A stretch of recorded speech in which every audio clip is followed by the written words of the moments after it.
I still remember, I think it was sophomore year, but I may be wrong, raising my hand in the back and saying to, his name was Mr. Denigris, who at that point was teaching math, "Why do I need to know this?" We were learning polar graphing. And he said, "I promise you, someday in the future, this will become relevant. You will need to know this." And I'm like, "Why?" And he tried to explain it to me. It was probably 20 years later when I was running for county council president. I ran into Mr. Denigris at the Greek festival, and I said, "Hey, I'm still waiting for polar graphing to be relevant." And he looked at me and he said, "You didn't go far enough in your scientific studies. If you'd just done engineering, it would have become relevant." That's meant to be just a funny story, but it's a reminder that every high school kid, by junior year and then senior year, you're sitting there going, "Why do I need to learn this? How is this relevant?" And when you're in Tower Hill, where you've got parents and teachers really engaged with you and really pushing you, it's easier to stay engaged because they're all saying college, college, college, college, and then worry about it. But boy, if you don't have that environment, the reason a lot of kids drop out of high school is they just don't see the point.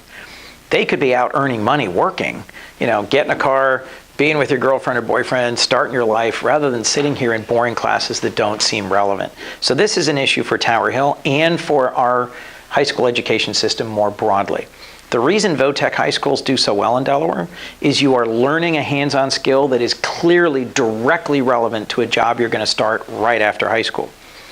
We need to do more in terms of shadow days, internships, bringing people in from the work world to talk in high school.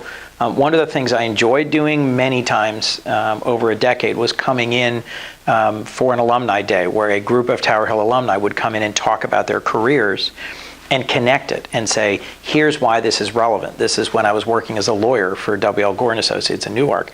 And I would explain how high school chemistry, high school math, high school physics, and reading and writing were absolutely critical to the work I was doing as a lawyer for an exciting manufacturing company. The single best thing I learned in Tower Hill was how to write. I don't know if you still use the green card, but the folks who work for me here will tell you I am a terror about grammar and precision in writing. And I am so grateful I came out of high school able to read and write. And it is sadly, broadly, a lost art in this generation. So it would have been more helpful to have someone come in and say, "Why is this important?" While I was at Tower Hill, I simply took it as gospel that, you know what, if you can't write according to this standard, you're not getting an A, so I did it. But in later life, I have realized the ability to write quickly and well and not need anyone else to proofread it and get it right the first time is an absolutely essential life skill.